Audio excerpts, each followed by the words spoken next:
नमस्कार, आप देख रहे हैं जनता टीवी। मैं हूं आपके साथ अमन त्रिपाठी। बुलेटिन का आगाज करेंगे एक बड़ी खबर के साथ। बड़ी खबर, बड़ी जानकारी सामने इस वक्त की। बड़ी खबर आपको बता रहे हैं, उत्तर प्रदेश में नकल पर नकेल की तैयारी है। भर्ती परीक्षाओं पर योगी सरकार एक्शन मोड में आ चुकी।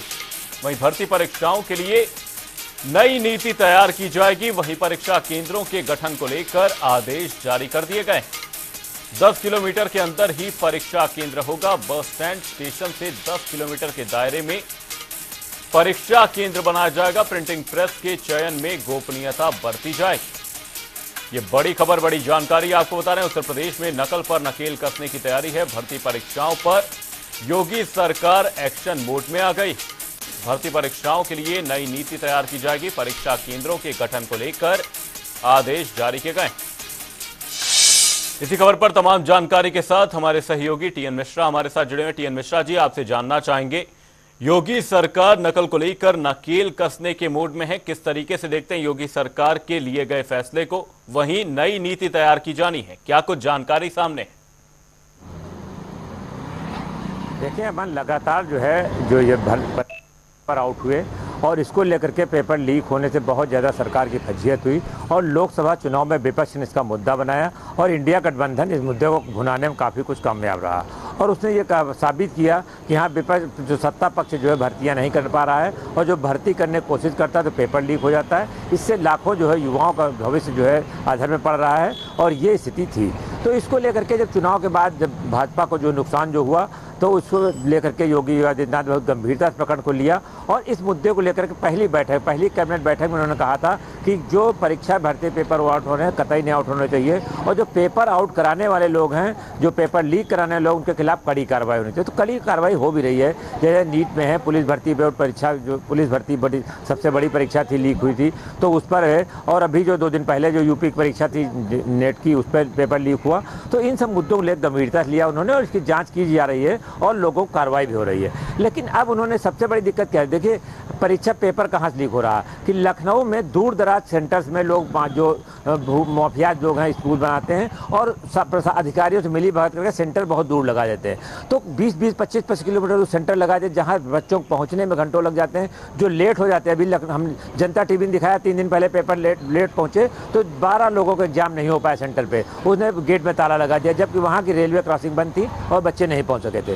तो इन मुद्दों को लेकर सीएम ने गंभीरता से लिया और कहा है कि 10 किलोमीटर से ज़्यादा जो रेलवे स्टेशन है और बस स्टेशन है वहाँ से 10 किलोमीटर मैक्सिमम दूरी होनी चाहिए परीक्षा केंद्र की और इस परीक्षा केंद्र से ज़्यादा न लगाए। साथ ही जो प्रिंटिंग प्रेस है, कहाँ पेपर छप रहा है, उस पर पूरी गोपनीयता बनाई जाए और उसकी गोपनीयता इतनी रहे कि चंद लोग, 2-4 लोग जो उससे जुड़े उनको छोड़ करके बाकी किसी को पता नहीं चले पेपर कहाँ छप रहा है, कहाँ से छप के आएगा, क्वेश्चन किसने बनाया है, क्वेश्चन बैंक किसने बनाया, कहाँ से आएगा, कहाँ जाएगा, ये जानकारी चंद लोग हाथ में सीमित हो। ताकि जो जैसे गुजरात में पेपर आउट हुआ तो अगर ऐसे पेपर आउट होगा तो कैसे लोग करेंगे। इन मुद्दों को लेकर सीएम ने कहा पूरी पारदर्शी प्रक्रिया हो और किसी तरह किसी को असुविधा न हो और पेपर अगर लीक हुआ तो वो बड़े जिम्मेदार नापे जाएंगे, छोटों भी कार्रवाई नहीं बांधी जाएगी, किसी अपराधी पकड़े जाएंगे। लेकिन जिनका पेपर लीक हो रहा है वो भी इसके जो जिम्मेदार होंगे और उन पर भी एक्शन लिया जाएगा। जी अमन। साथ ही टीएन मिश्रा जी, यहां पर प्रिंटिंग प्रेस का चयन भी कितना ज्यादा महत्वपूर्ण हो जाता है जहां से ये पेपर छप कर आते हैं,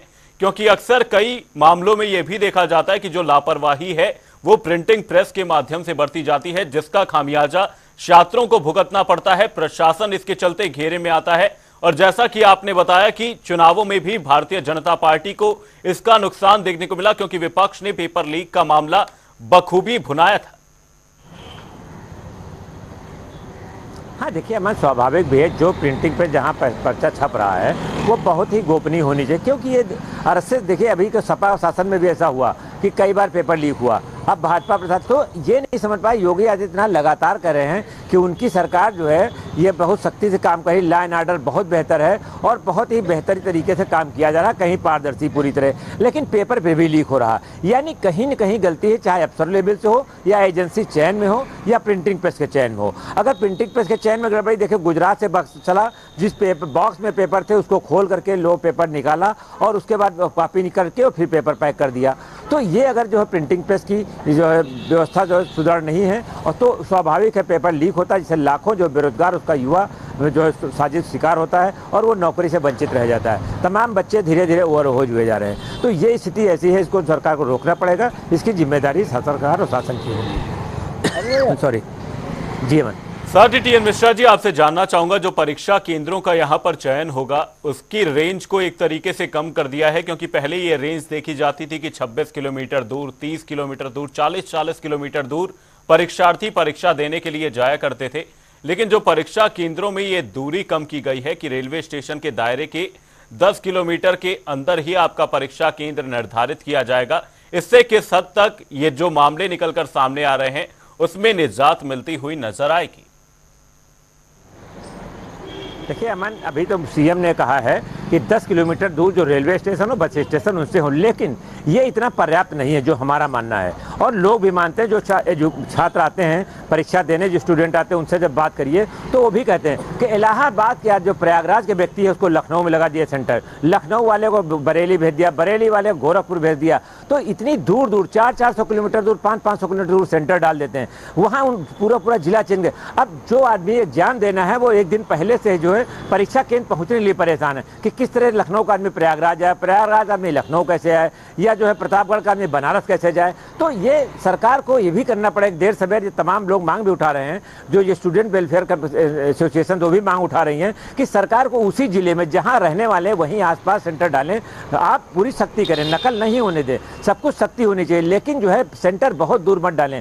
कि ये तो परीक्षा केंद्र की बात है, लेकिन जो जिले 300 400 किलोमीटर दूर सेंटर डाल जाए, इस पर भी छात्रों का जो विरोध रहता है और वो परेशान होते हैं, क्योंकि एक दिन पहले से वो थक जाते हैं, फिर अगले दिन जब परीक्षा होती है तो किसी तरह सेंटर ढूंढ के एग्जाम दे पाते हैं। तो जो लास्ट स्टेप की तैयारी है उसमें जो है वो पूरे रूप सफल नहीं हो पाते हैं और इससे परेशान होते हैं। लखनऊ की बात में ले लिए, चारबाग स्टेशन यहाँ का सेंटर प्लेस है, लेकिन उसके आसपास इतने colleges, degree college, railway school सब हैं, वहाँ पर सेंटर बहुत कम मिलते हैं। यहाँ के सेंटर यहाँ से 20-20 किलोमीटर दूर जो है डाल दिए जाते हैं। बक्सी तालाब डाल दिएगा, चिनहट डाल दिएगा, जिनको ढूंढने के लिए, जिनको लोग आम लोग लखनऊ को नहीं जानते हैं, बाहर के स्टूडेंट कैसे जानेगा। और वहाँ जब पहुँचता है, अगर किसी 10 मिनट देर हो गई तो उसका एग्जाम छूट जाता है। तो इन स्थितियों को लेकर के सीएम योगी आदित्यनाथ लगातार ये बात मीडिया में भी आई है, इसको उन्होंने गंभीरता से लिया है। उन्होंने कहा है कि अब सेंटर नजदीक किए जाएं, लेकिन अभी जिले वाली बात है, जो 300 400 किलोमीटर दूर सेंटर लगाए जा रहे हैं, एक जिले से लेकर 400 किलोमीटर दूर उन्हें भेजा जा रहा है, इस पर अभी कोई नीति नहीं बनी है और माना जा रहा है कि शायद इस पर भी सरकार को विचार करे। जी अमन। 10 किलोमीटर के अंदर ही परीक्षा केंद्र होगा, तमाम यहां पर फैसले लिए गए हैं। टीएन मिश्रा जी बने रहिएगा हमारे साथ, जल्द ही आपका रुख करेंगे। बस स्टैंड रेलवे स्टेशन से जो परीक्षा केंद्र है उसकी दूरी 10 किलोमीटर के अंदर होगी। भर्ती परीक्षाओं पर योगी सरकार एक्शन मोड में है। बुलेटिन में रुख करेंगे अगली बड़ी खबर की ओर। बड़ी खबर, बड़ी जानकारी सामने इस वक्त की है। बड़ी खबर आपको बता दें, रक्षा मंत्री राजनाथ सिंह का लखनऊ दौरा प्रस्तावित है। लखनऊ के सांसद और रक्षा मंत्री राजनाथ सिंह लखनऊ दौरे पर रहने वाले हनुमान सेतु मंदिर में पूजा अर्चना करते नजर आएंगे। वही कार्यकर्ता अभिनंदन समारोह प्रस्तावित है, जिसमें शामिल होते रक्षा मंत्री राजनाथ सिंह नजर आएंगे। गोमती नगर विस्तार के सीएमएस में यह कार्यक्रम रखा गया है। ये बड़ी खबर, बड़ी जानकारी लखनऊ से आपको बता रहे हैं। रक्षा मंत्री राजनाथ सिंह का लखनऊ दौरा प्रस्तावित है। इसी खबर पर तमाम जानकारी के साथ हमारे सहयोगी टीएन मिश्रा हमारे साथ लगातार जुड़े हुए हैं। टीएन मिश्रा जी, आपसे जानना चाहेंगे, रक्षा मंत्री राजनाथ सिंह का लखनऊ दौरा प्रस्तावित है, क्या कुछ बड़ी बातें रहेंगी इस दौरान? देखिए अमन, रक्षा मंत्री राजनाथ सिंह जो है लखनऊ से जो है दूसरी बार रक्षा मंत्री बने चुनाव जीतने के बाद, तो ये उनका पहला दौरा होगा रक्षा मंत्री दूसरी बार रक्षा मंत्री बनने के बाद लखनऊ का। आज शाम को 6 बजे वो लखनऊ पहुंचेंगे। लखनऊ एयरपोर्ट उनका स्वागत करेंगे भाजपा के सारे नेता और वो लोग संगठन पदाधिकारी वहाँ मौजूद रहेंगे। कुछ मंत्रियों को भी जाने को उम्मीद है, वो रक्षा मंत्री को वहाँ लेंगे और फिर उनका वेलकम करेंगे। पहली बार जो चुनाव जीतने के बाद लखनऊ आ रहे हैं। उसके बाद कल वहाँ से सीधे वो हनुमान सेतु जाएंगे, जो हनुमान सेतु उनका बहुत पुराना जो है आस्था है उनकी। तो हनुमान सेतु वे चुनाव से पहले भी गए थे, तो चुनाव जीतने के बाद भी गए थे। तो अब माना जा रहा है कि पहली बार आए तो हनुमान सेतु जाएंगे, वहाँ दर्शन करेंगे और पूजा अर्चना करने के बाद फिर वो जो है अपने सरकारी आवास चले जाएंगे। फिर कल जो है शाम को उनका जो है 5 बजे शाम को गोमती नगर में कार्यक्रम है, तो जहां उनका अभिनंदन, नागरिक अभिनंदन होगा और उस नागरिक अभिनंदन में शहर के जो है हजारों लोगों को जुड़ने की उम्मीद की जा रही है, जिसमें सारे सत्ता पक्ष के लोग और पार्टी के लोग शामिल होंगे और लखनऊ को नागरिक अभिनंदन उनका करेंगे। और इसके पहले जो दिन में जो है कई श्रमिक संगठनों से, यूनियन नेताओं से और जो है लखनऊ के जो है पदाधिकारियों से, जो व्यापारी संगठन है उनसे भी उनके मिलने का प्रोग्राम है। तो इस बीच में उनसे मिलेंगे और जो लोग हैं अपनी बातें उनके सामने रखेंगे और लखनऊ के विकास को लेकर के माना जा रहा है कोई सीएम से एक बार फिर चर्चा करेंगे कि जो विकास परियोजनाएं लखनऊ में चल रही हैं तो वो तेज की जाए। और अब जो है इस बार जो है 2 साल से लखनऊ में जब से अखिलेश यादव का शासन के पाल मेट्रो का कोई विस्तार नहीं हुआ, तो अब लखनऊ की जनता मेट्रो की मांग कर रही है और मेट्रो का चल रहा है अगला चरण फेज 2 जो शुरू हो। तो अब माना जा रहा है कल शायद जो है एक बार रक्षा मंत्री मेट्रो को लेकर के भी सीएम से बात करें कि मेट्रो का सेकंड फेज शुरू किया जाए ताकि लखनऊ की जनता को जाम से थोड़ी राहत मिल सके। जी अमन। रक्षा मंत्री राजनाथ सिंह का लखनऊ दौरा प्रस्तावित है। हनुमान सेतु मंदिर में पूजा अर्चना करते नजर आएंगे। बहुत बहुत धन्यवाद टीएन मिश्रा जी, तमाम जानकारी के लिए। कार्यकर्ता अभिनंदन समारोह में शामिल होते नजर आएंगे। उत्तर प्रदेश आवास विकास परिषद की विभिन्न योजनाओं के तहत सैकड़ों की संख्या में फ्लैट खाली पड़े हैं जिन्हें बेचने की तैयारी की जा रही है। इसे लेकर हमारे संवाददाता अंकुश जायसवाल ने उप आवास आयुक्त पल्लवी मिश्रा से खास बातचीत की। क्या कुछ रहा इस बातचीत में, वो देखिए। बोर्ड में तमाम ऐसे फ्लैट हैं तमाम योजनाओं में जिनमें अभी भी रिक्त पड़े हुए हैं। उनको बेचने के लिए कई बार जो है पंजीकरण जो शिविर है वो लगाया गया, हालांकि उसका रिस्पांस भी अच्छा आया, लेकिन अभी भी कई ऐसे फ्लैट हैं जो रिक्त हैं और उनकी संख्या भी जो है सैकड़ों में है। हालांकि इस बार बोर्ड बैठक में इसका प्रस्ताव भी रखा गया था कि कैसे इसको जो है आगे क्या किया जाए, कौन सी योजना लाई जाए, क्या किया जाए जिससे जो है ये जो रिक्त फ्लैट हैं जो धीरे धीरे कंडम हो रहे हैं इनको बेचा जा सके। हमारे साथ बात करने के लिए उप आवास आयुक्त पल्लवी मिश्रा जी हम इनसे बात करेंगे। एक तो संख्या कितनी है ऐसे रिक्त फ्लैटों की और किन किन योजनाओं में है? देखिए, परिषद ने विभिन्न शहरों में विभिन्न परियोजनाएं लागू की, जिसमें जैसे गाजियाबाद में हमारी सिद्धार्थ विहार योजना है, लखनऊ में वृंदावन है, अवध विहार योजना है। इसी प्रकार कानपुर और भी स्थानों पर योजनाएं हैं जिनमें पर्याप्त संख्या में अभी तो फ्लैट रिक्त हैं। उन्हीं को हम ज़्यादा से ज़्यादा विक्रयशील बनाने के लिए एक मार्केटिंग सेल बनाने जा रहे हैं, जिसमें एक कुछ ऐसे लोगों को रखेंगे जो स्पेशली सिर्फ यही काम करेंगे कि लोगों को फ्लैट दिखाएंगे, उनके बारे में बताएंगे, उसके रेट्स बताएंगे और एक तरह से फैसिलिटेट करेंगे कि कितने आसानी से वो उसको ले पाएं फ्लैट को। जैसे कि प्राइवेट बिल्डर्स की अगर बात की जाए तो वो प्राइवेट बिल्डर्स के यहाँ जब भी कोई फ्लैट देखने जाता है तो वो एक सुविधा मुहैया कराते हैं कि उनकी गाड़ी भी होती है और उनका एक मॉडल होता है तैयार, वहाँ पे वो दिखाते हैं कि हमारे पास क्या क्या क्या मूलभूत सुविधाएं हम दे रहे हैं आपके यहाँ। ऐसा कुछ भी हाउसिंग बोर्ड की ओर से भी कुछ किया जा रहा है प्रयास?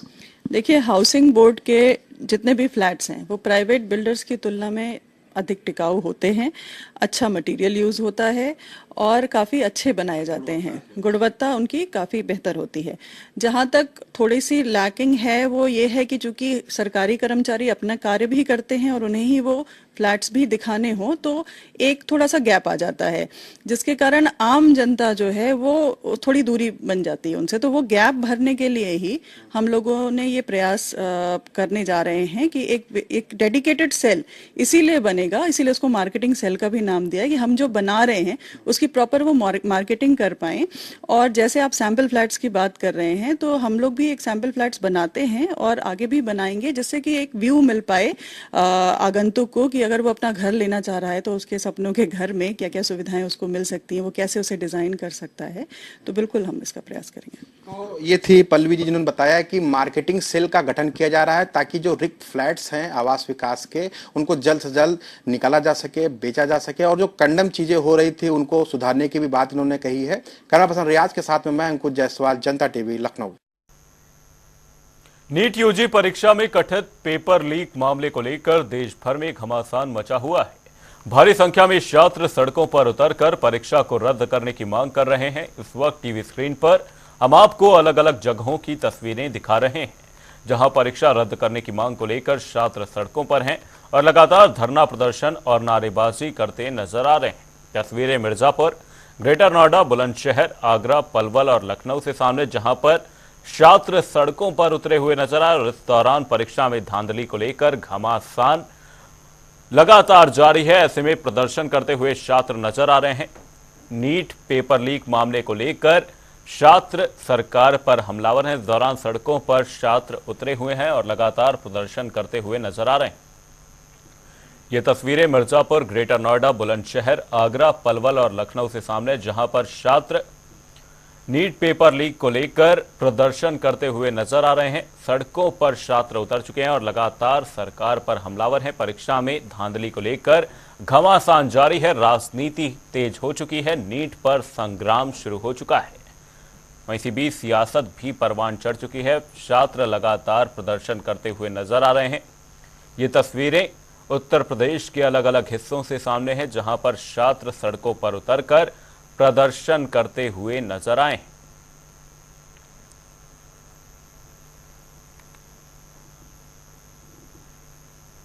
नीट परीक्षा मामले को लेकर एक तरफ जहां जगह जगह छात्रों का प्रदर्शन जारी है, तो दूसरी तरफ सियासी घमासान भी मच गया है। विपक्ष लगातार सरकार पर सवालों के बौछार कर रहा है, तो साथ ही परीक्षा रद्द करने की मांग भी की जा रही है। इसी बीच सपा प्रवक्ता फखरुल हसन चांद ने सवालिया निशान खड़े किए हैं। एक रटी रटाई लाइन है, हर बार पेपर लीक होता है, हर बार वो लाइन बोल दी जाती है। धर्मेंद्र प्रधान जी को ये बताना चाहिए कि नीट की परीक्षा कब रद्द होगी, जिस पे इतने ज़्यादा सवाल उठ रहे हैं, जिन पे माननीय न्यायालय द्वारा भी टिप्पणी की गई। आखिर वो परीक्षा में जो धांधली की बातें समझ में आ रही हैं, शिकायतें मिल रही हैं, वो परीक्षा कब रद्द होगी। इसलिए छात्र, नौजवान वो सब चाहते हैं कि नीट की परीक्षा भी रद्द हो, पुनः फिर वो परीक्षा हो जिस तरीके से यूजीसी नेट की परीक्षा रद्द की गई है। समाजवादी पार्टी समझती कि भारतीय जनता पार्टी की सरकार में पेपर लीक का एक रिकॉर्ड बना दिया है। भारतीय जनता पार्टी की सरकार में नौजवानों को, देश के छात्रों को भरोसा नहीं रह गया। जम्मू कश्मीर के अखनूर में हुए हादसे में पीड़ित परिवार से मिलने के लिए कैबिनेट मंत्री लक्ष्मी नारायण चौधरी आज अलीगढ़ पहुंचे, जहां उन्होंने पीड़ित परिवार से मुलाकात कर सांत्वना दी। साथ ही हादसे का शिकार हुए परिजनों से मिलकर शोक व्यक्त किया। इस दौरान कैबिनेट मंत्री ने कहा कि सरकार और समाज हमेशा साथ में खड़ा है। पीड़ित परिवारों के लिए सरकार की ओर से सहायता राशि प्रदान की जा रही है।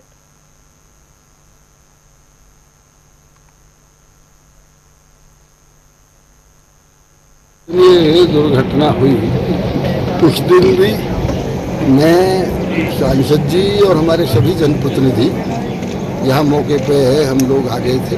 बहुत ही हृदय विदारक घटना हुई है। आदरणीय मुख्यमंत्री जी ने विवेकाधीन कोष से मृतकों को 2-2 लाख रुपए, घायलों को सभी को 50-50 हज़ार रुपये, और जम्मू कश्मीर सरकार ने मृतकों को 5-5 लाख रुपए, घायलों को 50-50 हज़ार रुपये दिए हैं। निश्चित रूप से कोई आर्थिक सहायता ऐसी नहीं हुआ करती है जिससे कोई क्षतिपूर्ति हो सके, लेकिन जिन्हें मृतक लोग अपने पीछे छोड़ गए हैं परिवारीजनों को, उनको उनके संकट की घड़ी में उनके साथ खड़े रहने के लिए सरकार और समाज को हर समय तैयार रहना चाहिए। आज सरकार उनके साथ खड़ी है। योग दिवस के अवसर पर राज्यपाल आनंदीबेन पटेल और सीएम योगी आदित्यनाथ ने लखनऊ के राजभवन में आयोजित योग कार्यक्रम में शामिल हुए और योगासन किए। इस दौरान सीएम योगी हर रोज से अलग भगवा टी शर्ट में नजर आए। उन्होंने अनुलोम विलोम सहित कई प्राणायाम किए और लोगों से नियमित अभ्यास करने की अपील की।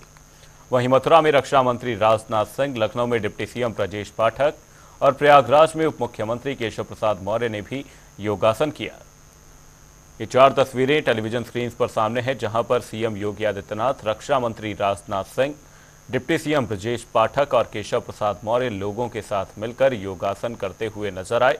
10वें अंतर्राष्ट्रीय योग दिवस पर ये तस्वीरें सामने हैं।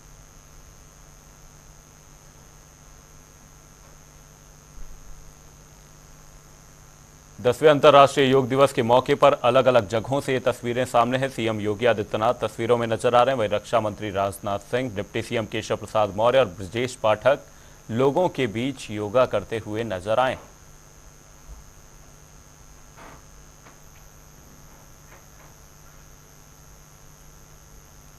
बुलेटिन में रुक करेंगे 4 मिनट में 18 मंडल की खबरों की ओर।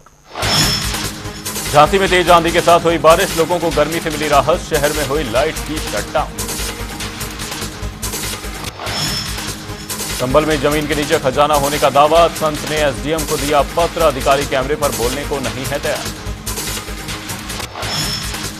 रामपुर में बजरंग दल के कार्यकर्ताओं ने किया सड़क जाम, नायब तहसीलदार के खिलाफ कार्रवाई की मांग, 1 घंटे के जाम से रहे लोग परेशान।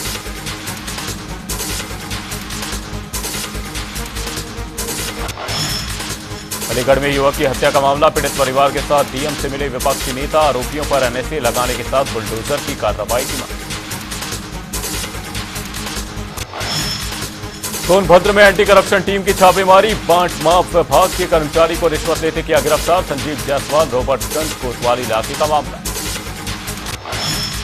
अमरोहा में डीएम ने नशा मुक्ति की दिलाई शपथ, सभी पटलों के अधिकारियों और कर्मचारियों को शपथ दिलाई, नशे के खिलाफ लोगों को किया जागरूक।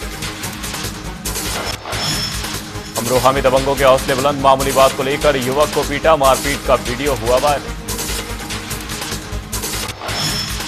आगरा में नगर निगम ने मनाया अंतर्राष्ट्रीय योग दिवस, कार्यक्रम में प्रतिदिन योग करने को लेकर दिलाया गया संकल्प, मेयर ने देर रात मोबाइल से दूर रहने की दी नसीहत।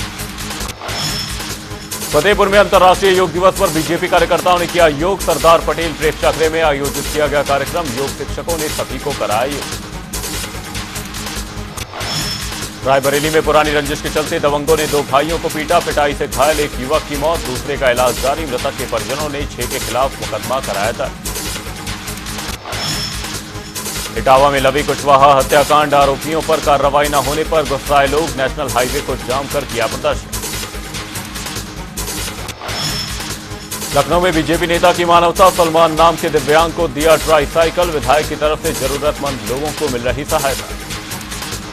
योग दिवस का आयोजन, कार्यक्रम के मुख्य अतिथि रहे मयूर महेश्वरी, योग गुरु ने योगा कराने के साथ बताए उनके फायदे। एटा के सकीट कस्बे में मजदूर की मारपीट कर हत्या, मजदूरी के रुपए मांगने पर की मारपीट, पुलिस ने शव को पोस्टमार्टम के लिए भेजा। सहारनपुर में यमुना नहर में नहाने गए 2 युवक डूबे, हादसे में दोनों की हुई मौत, लोगों ने दोनों को बचाने का किया था प्रयास। प्रतापगढ़ में पुलिस परिसर में हुआ योगाभ्यास का आयोजन, हजारों की संख्या में लोगों ने किया योग, जनपद में सैकड़ों स्थान पर योग शिविर का हुआ आयोजन। आगरा में कारपेट कारोबारी का बेटा जिंदा जला, पुलिस ने आग बुझाकर शव निकाला बाहर, मंदिर में रखे दीपक से आग लगने की बताई जा रही वजह। फर्रुखाबाद में 2 पक्षों में हुई मारपीट, एक पक्ष में 4 लोग हुए घायल, पुलिस ने घायलों को अस्पताल में कराया भर्ती, मामले की जांच में जुटी पुलिस। बुलेटिन में फिलहाल के लिए सिर्फ इतना ही, कहीं जाएगा नहीं, जनता डी पर खबरों का सिलसिला रहेगा बरकरार, तब तक के लिए नमस्कार।